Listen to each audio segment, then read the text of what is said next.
Hello and welcome to the Energy Detox, a leadership podcast with oil field flair.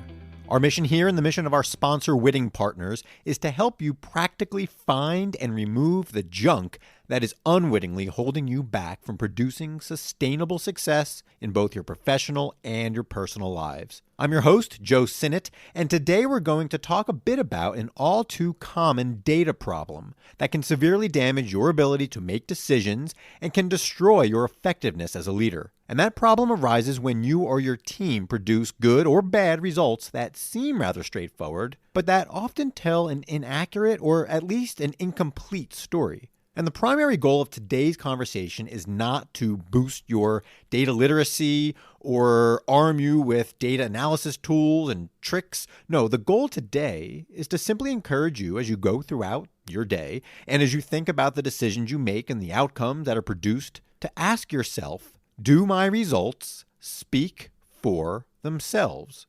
And we're going to assume that you probably know already, sitting here in the year 2020, that there are many hidden trends and conclusions lying within data sets, which of course is why data science is exploding in popularity and why tools and people that are able to help find those hidden insights are in such high demand right now.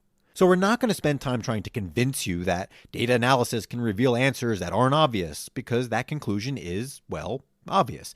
And we're not here to tell you that leaders of today need to accept the fact that data can and often does shine a light on performance that might not be too comfortable to see, because again, hopefully you already understand and have accepted that.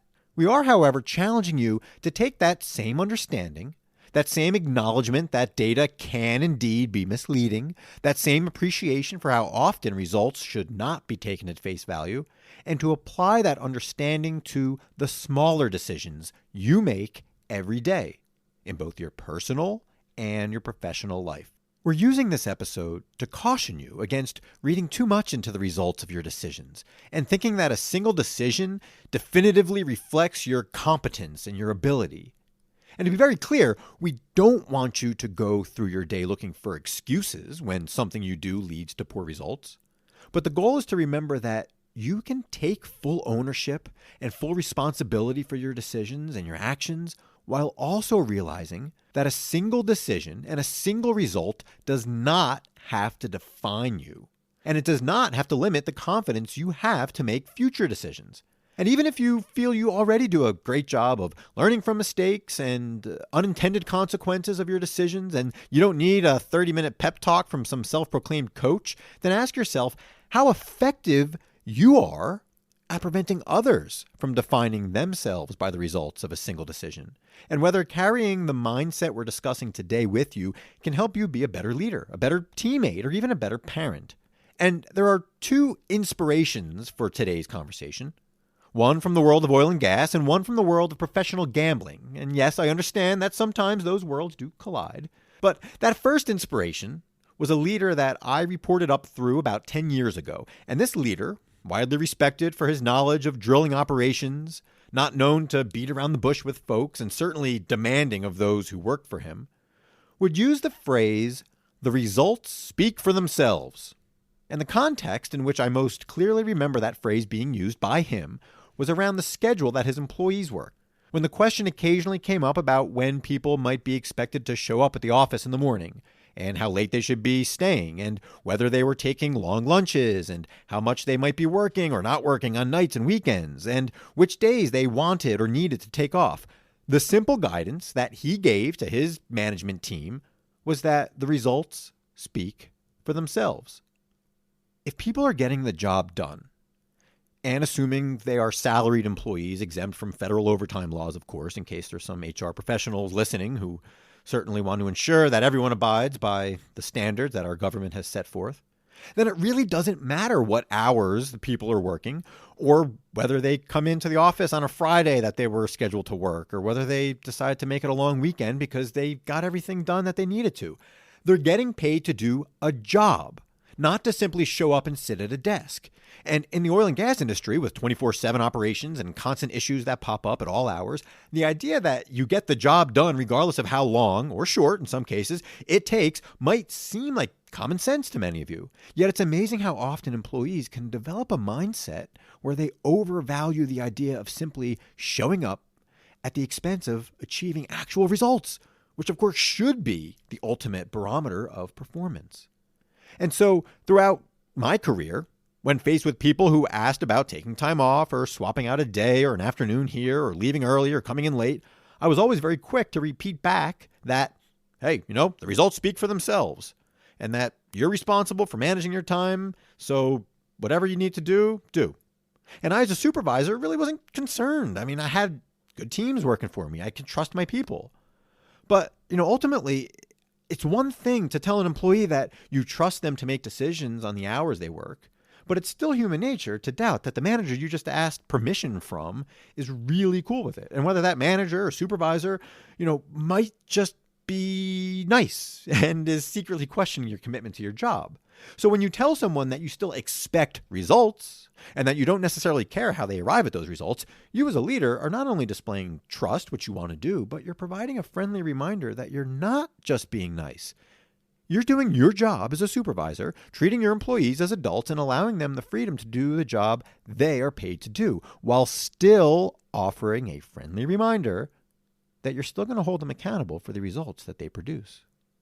Now, obviously, as remote work became more common over the last decade, and now that it's essentially been standard for many companies over the last 3 months of COVID restrictions, one could argue that the concept that this leader was preaching and that I was happily parroting for years is as true as ever, at least in terms of the importance of measuring performance based on results as opposed to the hours your butt is in front of a computer screen or you're sitting in a meeting at an office. So setting aside this phrase's application to the makeup of a work week, as you can imagine, I applied this phrase, the results speak for themselves, to a whole variety of business and personal situations.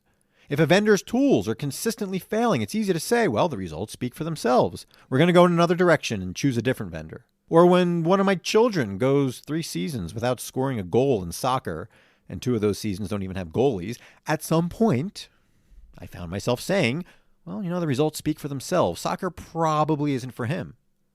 And if I bet you $100 last year that the Chiefs would beat the 49ers in the Super Bowl, the results speak for themselves. I made a good bet. I won $100. Which actually brings us to the second inspiration for today's conversation, Annie Duke.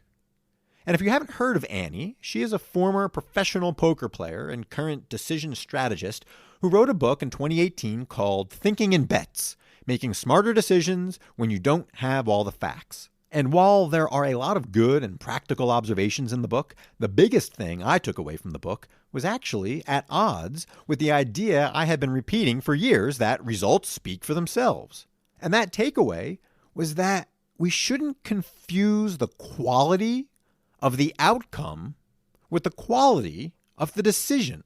If you made a good decision based on good data, and you did what gave you the highest probability of success, but it didn't work out, does that mean it was a bad decision? Well, no, not necessarily. Just as if you took your life savings and bought a bunch of lottery tickets, you defied the odds and you won $500 million jackpot. Does the positive result mean you made a good decision? No. You took a risk, you got lucky, and now you're worth a few $100 million. But if you didn't defy the odds, then you'd be broke and your poor decision would have been highlighted. Or perhaps a more relevant and timely example that she gives is around a company hiring and firing an executive. The company did their best to improve the performance of a given executive. It was clear that things weren't working out, and so they decided to fire him. And they believed, before making that decision, they believed so strongly based on past experience and data that they could relatively easily find someone better to bring in.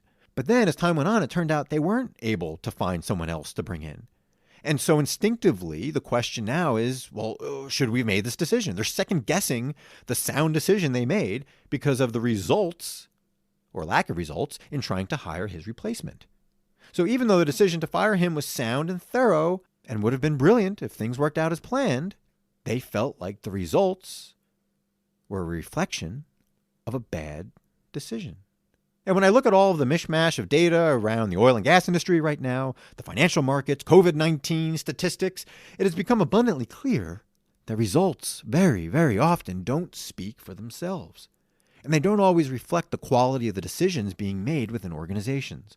But poor or confusing or incomplete results should never prevent leaders from making the best decisions they can based on the data that's available.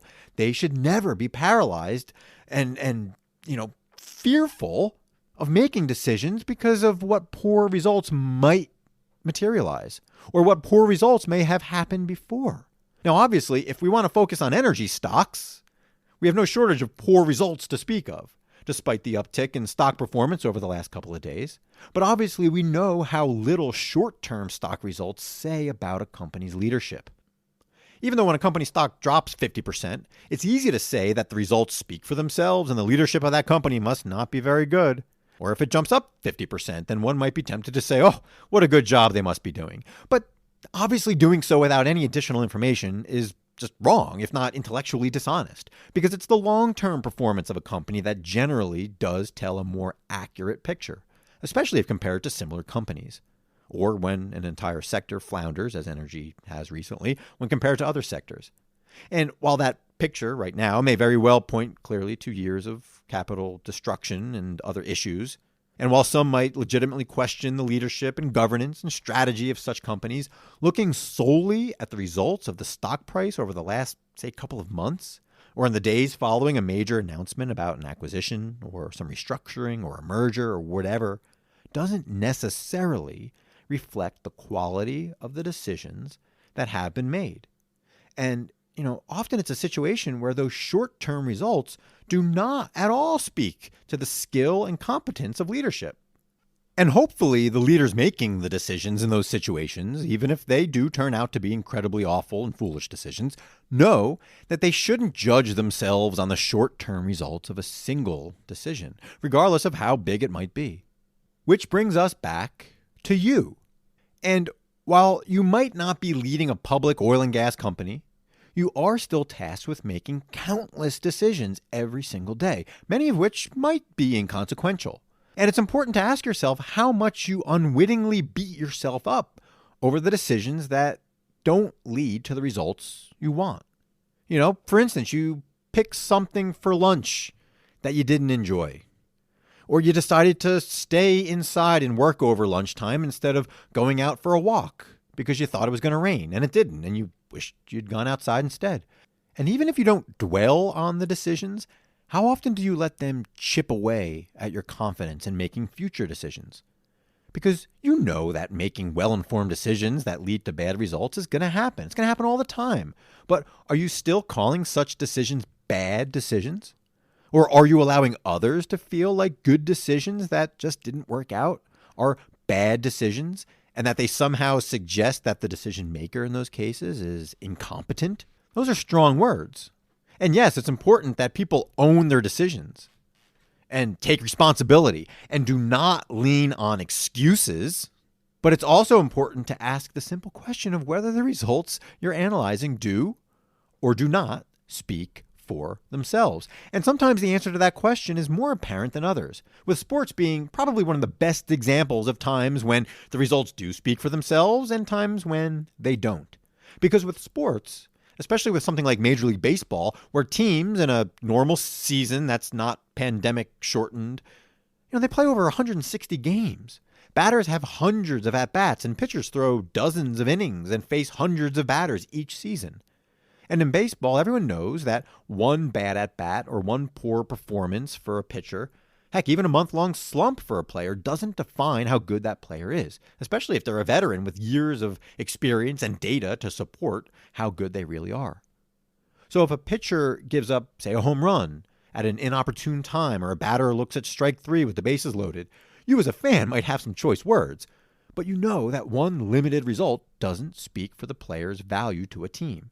In fact, as was popularized by the book Moneyball and subsequent movie, baseball is increasingly driven by statistics and data because the sample size is huge. And when a manager makes the statistically correct move and it doesn't pan out as expected, that doesn't mean it was the wrong decision. And even if he makes a gut call that turns out to be the wrong one, then again, that doesn't necessarily mean he should be fired unless his decisions are repeatedly leading to bad results. And going back to Annie Duke and a gambling analogy, take someone who goes off to Las Vegas for a few days, maybe to celebrate its recent reopening. And you ask them when they get back, hey, how was the trip? And they say, I lost $10,000. Well, if that's all they say, there's a good chance that, those results do speak for themselves. And they probably didn't enjoy themselves all that much on that trip. And in most cases like that, the results are clear cut. You don't need much color, especially when you have good and plentiful data. But in that case, if all you knew was, hey, this person lost $10,000, again, you're going to say, oh, sorry to hear that. But in that case, maybe your buddy who lost 10 grand actually had the most enjoyable and memorable time of his life. And it was worth every penny. In that case, the gambling results do not speak for how good of a trip it was. And again, in sports, the final score and even the box score with some more detail can reveal that one team apparently had a pretty dominating win over another team. The results may speak for themselves, but maybe not. Maybe what the results don't show is that the losing team had a ton of injuries early on and the winning team actually played rather poorly despite the score. And this question of whether results speak for themselves plays out in the world of parenting too. Take, for example, all of the small decisions throughout the day that parents have to make, like what to feed your kids for lunch. You think you've picked out a good meal that they're going to enjoy and they're going to eat for your toddler, say, and then it all winds up on the floor. But that doesn't mean you're a bad parent or a bad cook, and it doesn't mean you give up and you stop trying to feed your children, of course. You do your best to increase the odds of them eating a decent meal, ideally with some protein and some vegetables. And if what you make doesn't work out, and if you have to resort to peanut butter and jelly for the 10th time that week, so be it. But clearly dealing with largely irrational children means that the results don't always speak for themselves. They might not make sense. And you shouldn't kick yourself just because you seemingly failed with, say, that one meal. And at a macro parenting level, you can look at the grown children within a family, and you can see how they, quote, turned out. And if you see a family with a kid who is a doctor or an astronaut or some highly decorated member of the military, and you say, wow, what a good job those parents did. Or on the flip side, you see a kid who sadly is into drugs or winds up in jail or leads some sleazy or unscrupulous existence, and you might think, where did those parents go wrong? And certainly in many cases, the parents of the supposedly accomplished child might be patting themselves on the back. And the parents of the ones who got into trouble might be kicking themselves and second-guessing their decisions along the way.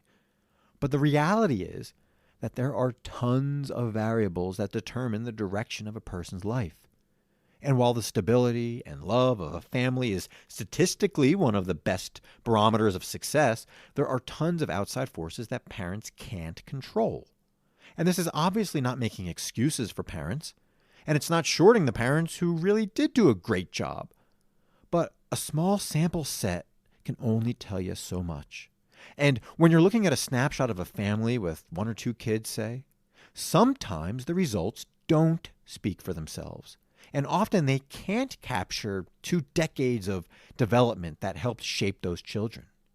So whether you're the parent, or whether you find yourself judging other parents, or whether you're a Monday morning quarterback second-guessing a coach's game plan, or whether you're an analyst critiquing CEOs who are under increasing fire for the difficult decisions they've been forced to make over the last several months, taking the 2 seconds to ask yourself, do the results speak for themselves? Can help you not only reset your thinking, but also help you become a more confident and effective decision maker. And asking that simple question can help make sure that you're picking the right times to be hard on yourself when the results you produce stink. Because there are times to be hard on yourself for decisions you make, and there are times to be hard on others for the decisions they make. But if you get fired up over everything that goes wrong, even if you're convincing yourself and others that all mistakes are an opportunity to learn, or whatever motivational poster or cliche you choose to embrace, my question for you is whether you're afraid that acknowledging that the fact that statistics suggest, even right decisions go wrong sometimes is going to sound like an excuse of some sort. Because we're not advocating for a mindset that prompts you to constantly make excuses.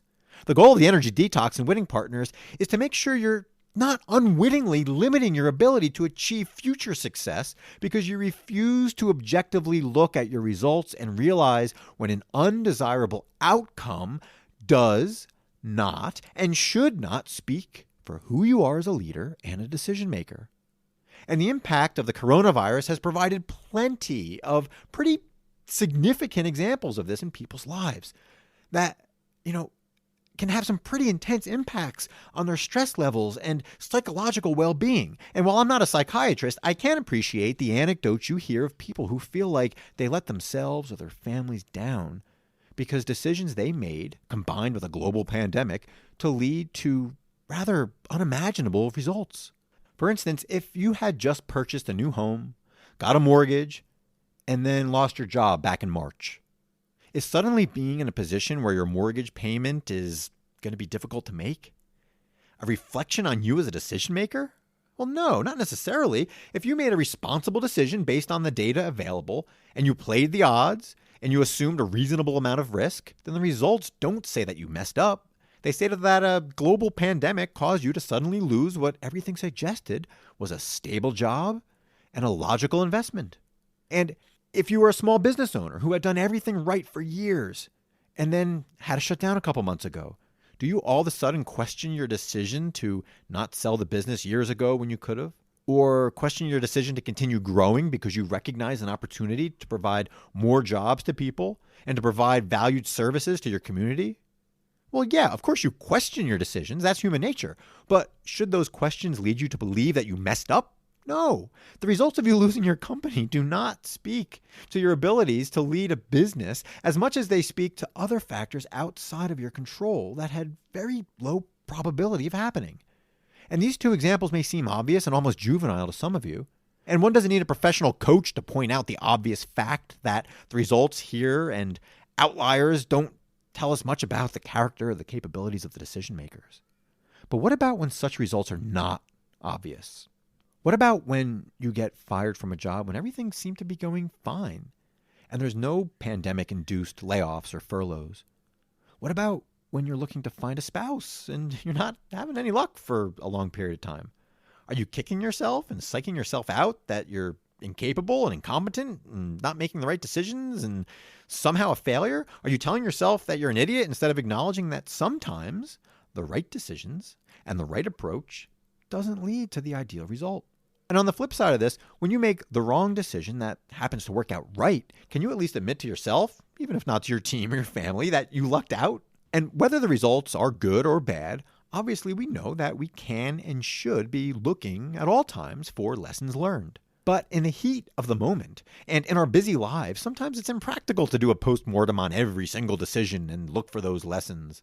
So if nothing else, we encourage you as you go throughout the day to quickly ask yourself whether you made a good decision that turned out bad or a bad decision that turned out okay, and then move on with life. In other words, we're encouraging you to ask yourself whether the results really do speak for themselves.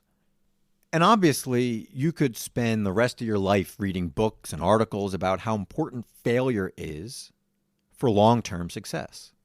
Yet, in the heat of the moment, as we just said, why do you so often get down and label yourself as a failure instead of recognizing that it was simply one or two bad results out of thousands?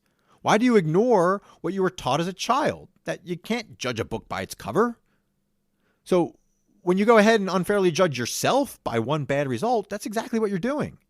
And just as we spoke about in the last episode, if you went and wrote your autobiography, what would you have? You would have tons of content supporting who you are, what you're capable of, what you've done before. And clearly, you wouldn't want somebody taking one or two sentences out of context and making that, the singular picture of who you are. And conceptually, you know all this. You don't need somebody like me to remind you not to judge a book by its cover. Yet, even though you may have written your own autobiography and you have a better sense of who you are than anyone else, unfortunately, when it comes to judging yourself, many of you listening do need a reminder. And that's why we want to keep this question in mind as you go about your day. Do my results speak for themselves? Is what I accomplished right now or didn't accomplish a true reflection of who I am? especially when you're faced with bad results. Do the bad results speak for themselves? Am I getting overly down, even if just for a few seconds, because of some bad result?